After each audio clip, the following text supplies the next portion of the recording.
Assalamualaikum warahmatullahi wabarakatuh. Perkenalkan, nama saya Salsa Effendi dari Prodi Komunikasi dan Penyiaran Islam. Di sini saya akan memenuhi tugas UAS, yaitu dengan matkul epistemologi. Nah, soal yang pertama yaitu jelaskan menurut Anda perbedaan pandangan epistemologi antara penganut positivisme dengan penganut epistemologi sosial yang bercorak positivisme dalam hal memahami konsep pengetahuan. Nah, jadi perbedaannya yaitu yang pertama, positivisme yaitu pengetahuan adalah objektif tunggal dan hanya berasal dari fakta empiris yang dapat diverifikasi dan diukur, bertujuan menemukan hukum universal. Nah, adapun epistemologi sosial atau post-positivisme yaitu pengetahuan adalah konstruksi sosial yang dipengaruhi konteks mengakui adanya multiple realitas dan bersifat interpretatif atau subjektif. Nah, itu. Lanjut, soal yang kedua yaitu jelaskan pengetahuan menurut aliran positivisme dan mengapa aliran positivisme menyebut sosiologi sebagai fisika sosial. Nah, jadi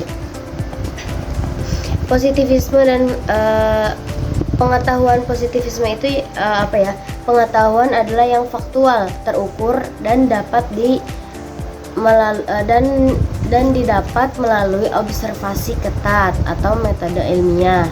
Nah, menolak metafisika.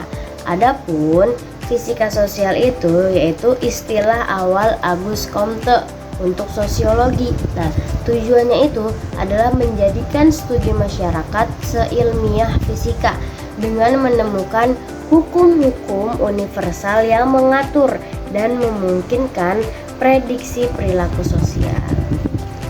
Lanjut, soal yang ketiga yaitu jelaskan bagaimana pengetahuan menurut pendapat Karl Popper dan Thomas Samuel Kahn dan bagaimana mereka berdua mengkritisi kaum positivisme dalam memahami pengetahuan. Nah, lanjut, soal yang ketiga. Yang pertama yaitu Karl Popper. Nah, pengetahuannya itu yaitu falsifikasi keterguguran atau suatu teori ilmiah jika bisa disangkal. Nah, terus ininya kritik terhadap positivis, yaitu si Karl Popper itu positif salah satu fokus pada verifikasi atau pembuktian. Nah, Popper ilmu maju melalui upaya penyangkalan falsifikasi. Nah, adapun Thomas S. Kahn yaitu pengetahuan terkait paradigma sains berubah melalui revolusi ilmiah. Nah, kritiknya itu positivisme salah anggap sains objektif dan kumulatif, kan sains dipengaruhi faktor sosial dan historis perubahan paradigma. Nah, seperti itu.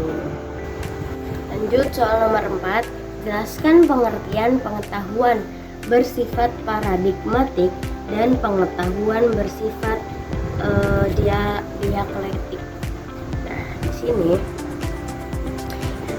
pengetahuan paradigmatik itu pengetahuan yang terikat dan diterima dalam kerangka seperangkat asumsi, metode, dan nilai yang dominan pada suatu masa atau paradigma.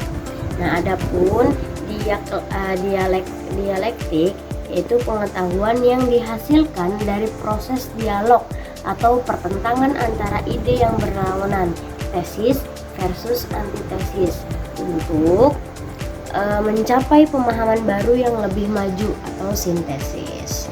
Nah, lanjut, soal ke nomor 5 yaitu jelaskan pengaruh epistemologi positivisme terhadap peradaban dan gaya hidup modern.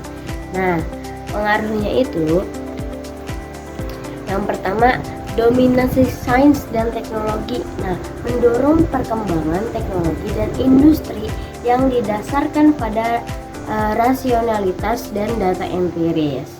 Nah, terus pengaruh yang keduanya itu yaitu rasionalisasi sosial.